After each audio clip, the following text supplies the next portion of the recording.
we've got a Krytac LVOA. It's got what I think is a gate tighten in it. I'm just servicing it. Nothing more than servicing it. Take it apart, give it a clean, look for bits that are fucked, and that's basically it. That is all I'm doing. Keeping the power the same. So I'm just going to chat through this whole thing, just completely out my arse about fucking things that fucking annoy me. Alright? And you guys get to listen to the shit coming out of my face.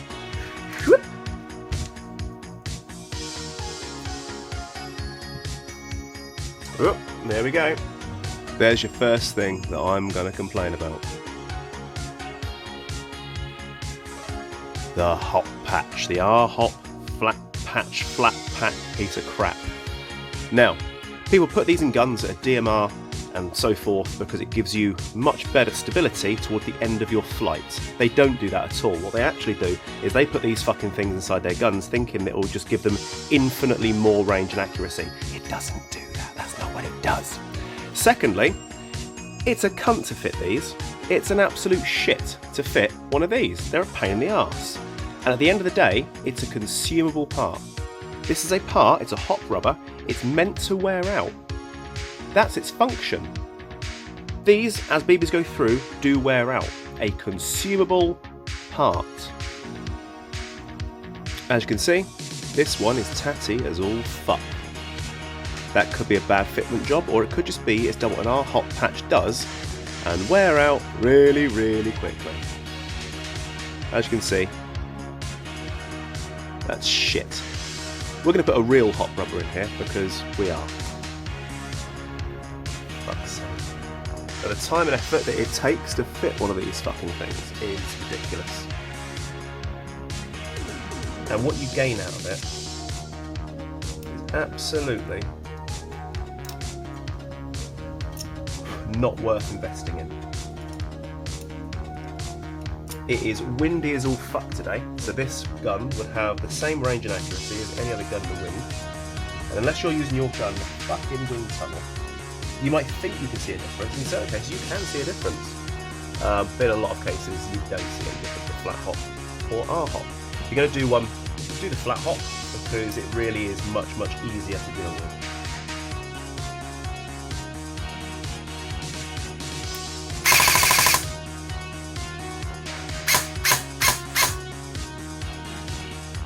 That is metal. That is shards of gears. See?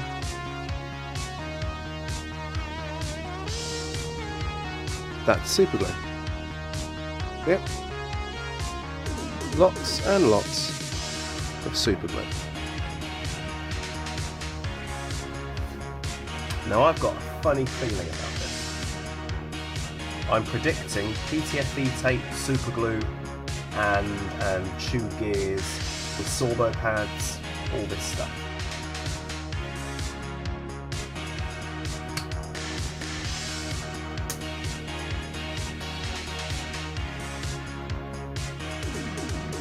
That's all metal, look at that.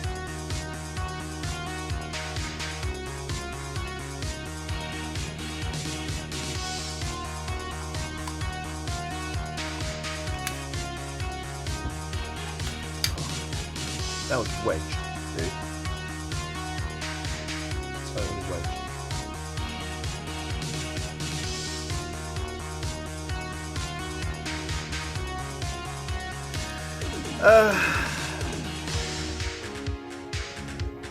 There it fucking is.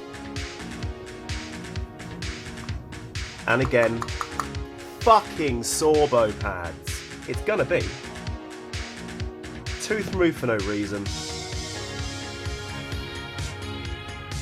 Unless if that actually does anything for the air seal. Air seal, I can guarantee it's still got a good air seal without the fucking shit inside it.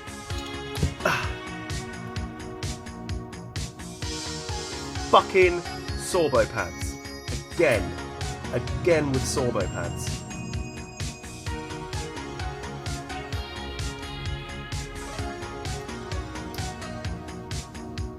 Jesus fucking shit.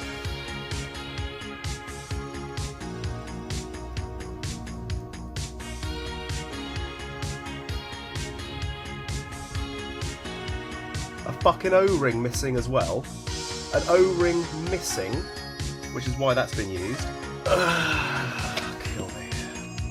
Firstly, O-ring missing and PTFE tape used. Sorbo pad applied to correct the angle of engagement AOE issues. Right.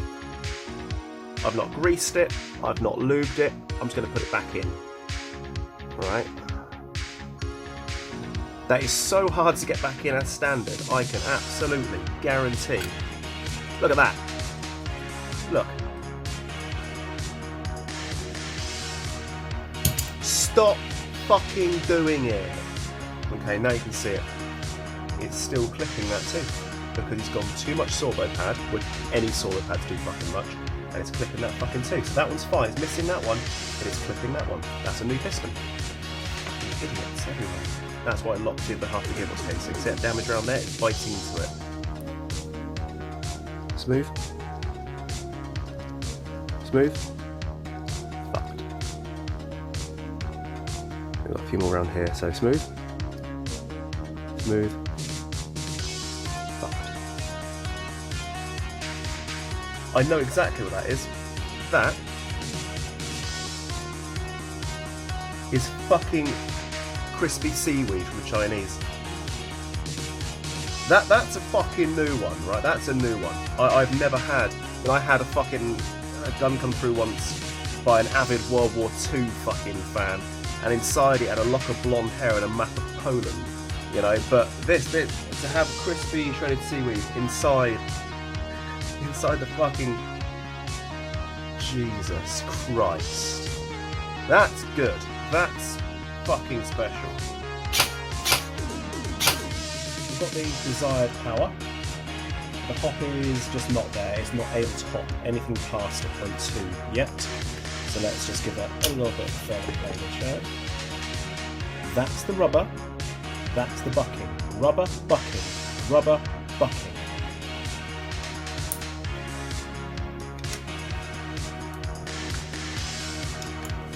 .2s.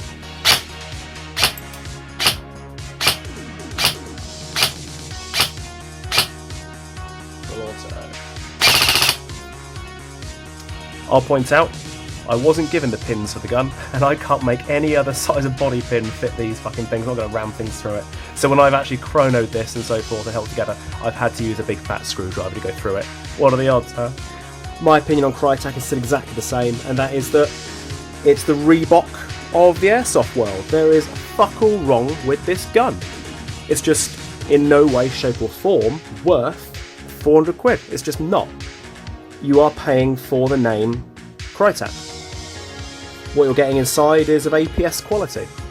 It fires fine, everything works fine. Little things that I don't get, once again, as you saw, we've got damaged cylinder head, we've got, for no reason, the board out, and fucking added sorbo pad just for no reason. You've got teeth missing from a piston for no reason. PTFE tape for no reason. Where the motor was installed, the wiring is bad. We should have had a longer wire coming at the front rather than the back. Unfortunately, the way it's been wired badly shows that although the work is fine, the actual wire itself is of excellent quality. You can't get the motor on properly, which is clearly they found that out the hard way. And the inside of the gearbox is all fucking bored out. Another one of those kind of guns, people just not quite knowing what they're doing. And to have the gun set up with its most basic settings, and that is that the semi-auto is just normal semi-auto. That is completely standard, there's nothing special about that. And the full auto, that's fine, it's absolutely fine rate of fire, but it's not anything to write home about. To have all that trigger system put in there, to modify out a whole fucking gearbox, modify the trigger and just all this nonsense, to then have a gun that is firing exactly the same as any other AEG is a complete waste of time.